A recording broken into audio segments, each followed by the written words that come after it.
પ્રકરણ 16 સ્વભાવ સુધારવાની જરૂરત છે. તારીખ 28/8/1981.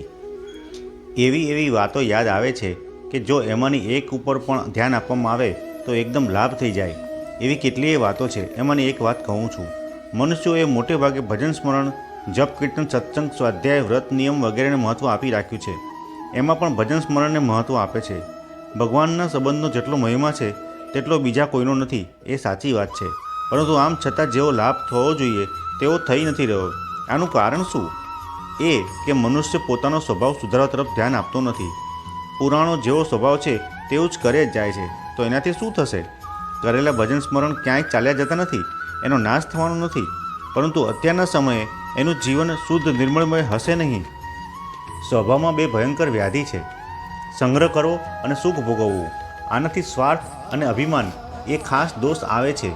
એને કારણે સ્વભાવ બહુ બગડી જાય છે. પોતાનો પણ બગાડ થાય અને બીજાનો પણ. જો પારમાર્થિક ઉન્નતિની ચાહના હોય તો સ્વભાવનો સુધારો કરો. સ્વભાવનો જે સુધારો છે તે એવા ઊંચા દરજ્જાની ચીજ છે કે ભગવાનને આસ્તિક માને છે, નાસ્તિક નથી માનતા. પરંતુ સુધરેલા સ્વભાવવાળાઓને આ આસ્તિક અને નાસ્તિક બેઉ માનશે. મનુષ્ય કોઈ પણ સંપ્રદાયનો ભલે ને હોય, એનો સુધરેલો સ્વભાવ બધાને સારો લાગશે, બધાના હૃદયમાં એની અસર થશે. પરંતુ જેનો સ્વભાવ બગડી ગયેલો છે તે પોતાના સંપ્રદાયવાળાઓને પણ સારો નહીં લાગે. તો પછી બીજા સંપ્રદાયવાળાઓને તો આદર સુખ કેવો કરશે? પોતાના સ્વભાવમાં સુધારો કરવો એ ઘણો જરૂરી છે. ભગવાને તો એટલું કહી દીધું કે દૈવી સંપત્તિ મુક્તિને માટે છે અને આસુરી સંપત્તિ બંધનને માટે છે. સ્વાર્થ બુદ્ધિ, ભોગ બુદ્ધિ એ જ આસુરી સ્વભાવ છે. જેને શિંગડા હોય તેને અસુર નથી કહેવામાં આવતો. જે સ્વાર્થમાં પડી પૈસાને માટે, ભોગને માટે અનર્થ કરી રહ્યા છે તે અસુર છે.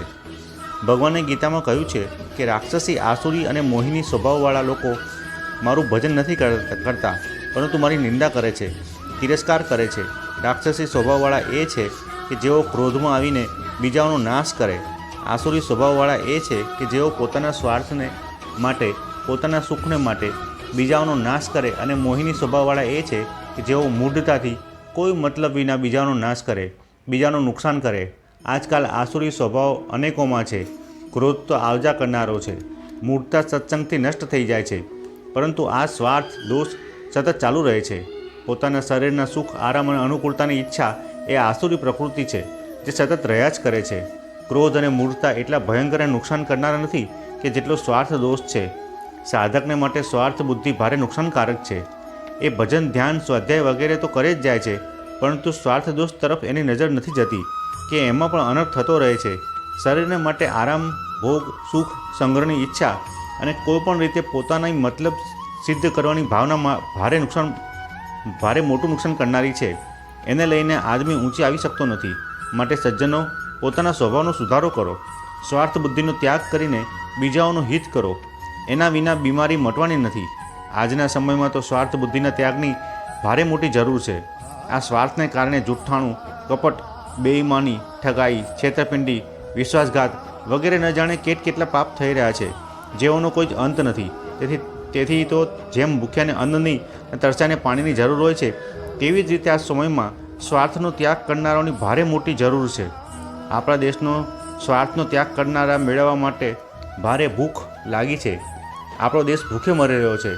આ કારણે કોઈ આદમી થોડા પણ સ્વાર્થનો ત્યાગ અને બીજાનું હિત કરે છે તે ખૂબ જ જલ્દીથી વિલક્ષણ થઈ શકે છે. બીજાને સુખ કેવી રીતે મળે, બીજાને લાભ કેવી રીતે થાય, બીજાનું હિત કેવી રીતે સધાય, આવી એક ભાવના રાખવાથી સ્વાર્થનો ઘણી સરળતાથી ત્યાગ થઈ શકે છે અને સ્વભાવમાં સુધારો થઈ શકે છે. પરંતુ જો પોતાના સ્વાર્થને માટે બીજાને સુખ પહોંચાડે કે જેથી પોતાની એ બીજા ઉપર અસર પડે અને બીજો એને સારો સમજે, તો આનાથી સ્વભાવમાં અસલી સુધારો થતો નથી. આમ કરવું એ સેવાનું વેચાણ કરવું છે. આથી બીજાને આ રીતે સુખ પહોંચાડે, આ પ્રકારે સેવા કરે કે બીજાને એનો ખ્યાલ પણ ના આવે. જેની સેવા કરવામાં આવે તેને પણ ખ્યાલ ન આવે અને બીજાઓને તો બિલકુલ ખ્યાલ ન આવે, ત્યારે જ સ્વભાવ સુધરી શકે છે. મનુષ્ય સારું કાર્ય કરે છે, એના બદલામાં સુખ, આરામ, માન, મહત્તા વગેરે ખરીદી લે છે. સારું કાર્ય કરતાં જ એ અભિમાનને પકડી લે છે. આ અભિમાન સંપૂર્ણ આસુરી સંપત્તિનું મૂળ છે. જેમ કે મહાભારતના નલોપાખ્યાનમાં જોવા મળે છે કે કલયુગ બેડાના છાયણામાં રહે છે, એ રીતે જ અભિમાનીના છાયામાં કલયુગ રહે છે. જેટલા દુર્ગુણ દુરાચાર છે તે બધા એની છાયામાં રહે છે. આ અભિમાન કરાવ્યું બધું નષ્ટ કરી નાખે છે. આજકાલ તો આ અભિમાને જ હરેક વાતોથી ખરીદી લેવામાં આવે છે. દાન પુણ્ય કરે તો, ભજન સ્મરણ કરે તો, જપ ધ્યાન કરે તો, ઉપકાર કરે તો, સેવા કરે તો એ અભિમાનને જ ખરીદે છે, જે આસુરી સંપત્તિનું અસર મૂળ છે. માટે તો એનો ત્યાગ કરવાથી સ્વભાવ સુધરશે. આ કંઈ મુશ્કેલ કામ નથી. વિચાર પાકો થઈ જાય કે આપણે તો અભિમાનનો ત્યાગ જ કરવો છે તો કામ થઈ જાય. બાકી તો ભારે હિંમતનું કામ છે. દરરોજ 3 લાખ નામ જપ કરી લેશે અને બધા કામ કરી લેશે, પણ અભિમાન છોડશે નહીં. સાધુ થઈ જશે, ત્યાગ કરી દેશે, પરંતુ હું ત્યાગી છું એમ ત્યાગનું અભિમાન એવું ને એવું એ રાખશે.